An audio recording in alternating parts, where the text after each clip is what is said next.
Nationwide this evening, a visit to some of the attractions of County Donegal. We see how the railway opened up tourism to Bundoran. We visit some of the great gardens now open on the County Garden Trail, and we see how a pioneering priest set about creating the Glen Columkill tourist village, which still attracts visitors 50 years on. You're welcome to Nationwide, and you're welcome to Bundoran, which you have to agree is situated on one of the most beautiful parts of the Donegal coastline. Recently, the locals here celebrated the 60th anniversary of the last train leaving town. Now, the Bundoran Express had played a vital role in the community here for 90 years, but a combination of factors saw it make its final journey on the 30th of September 1957. Bundoran is one of the most popular seaside towns in Ireland, attracting holidaymakers for generations. But one of the most important things in making Bundoran what it is today has been gone for decades. All that remains are reminders. The Bundoran Express made its last journey out of the town 60 years ago on the 30th of September 1957. It ran for 91 years, and it would have Bundoran would have been the terminus, and then it would have went on to Ballyshannon, to Balleek, Castle Caldwell, Pettigo, and then on to Bundoran Junction and Enniskillen, and divided. And you could have got a train to Belfast, as far as I'm aware, and also to Dublin. It obviously brought a huge amount of visitors, huge amount of trade to Bundoran, especially a lot of tourists as well.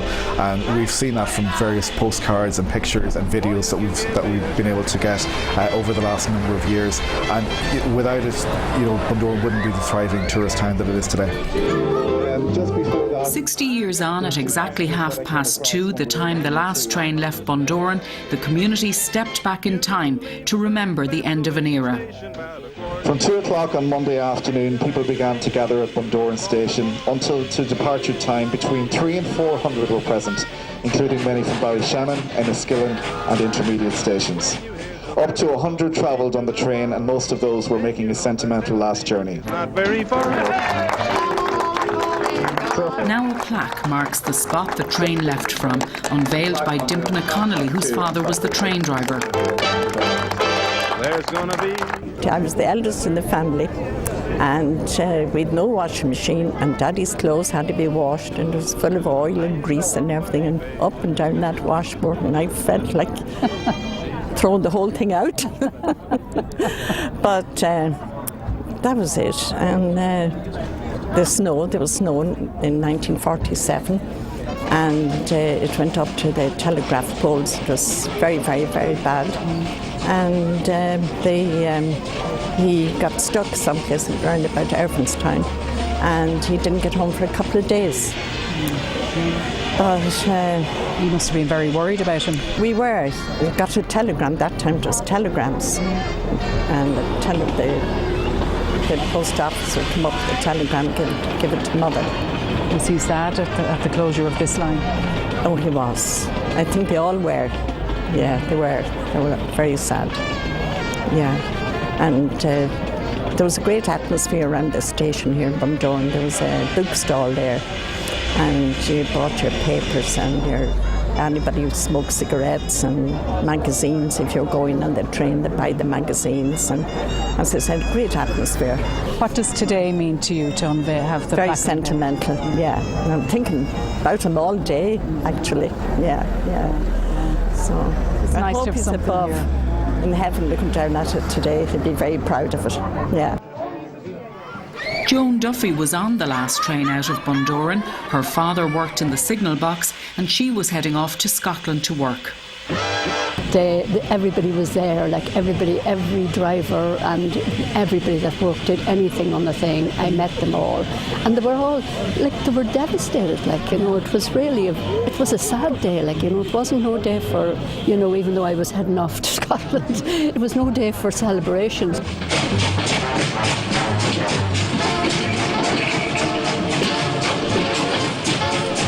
all those memories, like, you know, and the memories of standing down at the end of the road there and waving on to the trains coming past, like, you know, as children, like, you know, we thought this was joyful, you know, and sometimes we had to bring Dad his lunch and we got into the signal box for a wee while, like, you know, so that was it. That Reminds me of that film, that book, The Railway Children. Yes, we were railway children. We were really railway children, yes, and we loved it, you know.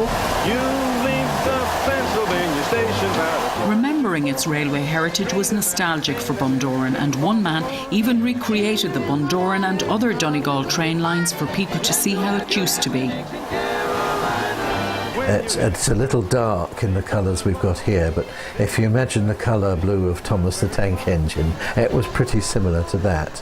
It was known as the Bundoran Express, but you reckon it wasn't too fast? It wasn't too fast, partly because of the layout of the line, which was fairly hilly and twisty. But the reason, as far as I know, that it was called Express was that they organised, timetable-wise, that it didn't stop, in order to avoid problems at all the border crossings. The line between Clones and Bundoran crossed the border a number of times, and in theory that could mean a customs inspection each time. And to avoid that, the doors were locked and the train ran non-stop. My connection is this is a wee boy of 6, that's 6 3/4. I came all the way from Belfast to Bundoran on the train in 1957, in the very year it closed, and I never forgot that journey. We went all the way to Omagh, to Bundoran Junction. We had a wonderful Ulster fry in the train in the restaurant car, and we arrived here at 4:20. It was an epic journey. It was by steam train, and I never forgot it, and it's left me with an obsession, not just with the Bundoran Railway, but with all Irish railways. This particular line crossed the border. It took the pilgrims all the way to St Patrick's Purgatory at Loch Derg. It had a real impact on this town of Bundoran. It established it as a holiday resort, and the year before it closed, 40,000 people came by train here. They came for the holidays, they came at the weekends, and it really built up the whole town. The Great Northern Hotel obviously was a huge part of that as well. It was owned by the Great Northern Railway Company, and there's still a lot of signs of that up there as well. Unfortunately, there's no sign still of the train station here in Bundoran, which is an awful shame, an awful pity. But you know, it was as a result of all these people coming in that more and more things would have been built and more attractions would have been put into place to accommodate all the different people. And you know, Bundoran in its heyday, lots of hotels and guest houses, and the pictures that we've seen, just people thronged the beaches and the streets. The Second World War and its aftermath brought good and bad for Bundoran. Catherine McManus remembers the express being called the sugar train, bringing huge numbers of people from the north to buy scarce supplies. The train would come in and all the people would get off. The men used to go into the different pubs in the town, the Railway, Brady's, the Royal and so on, and that eventually the women would arrive up in the shop. And they were always very well clad out, but they used to have petticoats lined with pockets, and they would buy the same things: tea, sugar, baccy, which was tobacco which you had cut into quarters, and everything else, and the tea and the sugar and everything had to be weighed and ready, and they padded themselves with this, and they used to go down the back of the shop to do this discreetly. Now, are you telling me that people were smuggling on this train? Well, we didn't call it that then. You know, it was sort of just necessity. But by the end of the war, the Great Northern Railway Company was in severe financial difficulty, and rationalisation of its lines became inevitable. Sadly, politics got in the way.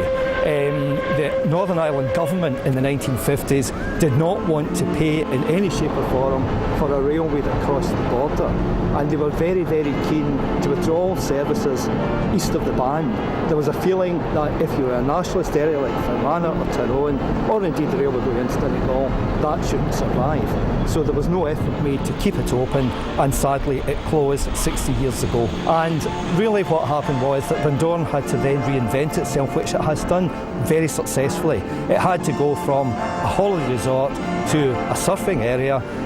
It's got beautiful scenery, it's got all the character that it had in 1957. The only thing's missing is the train, and it's a great pity it didn't survive till today.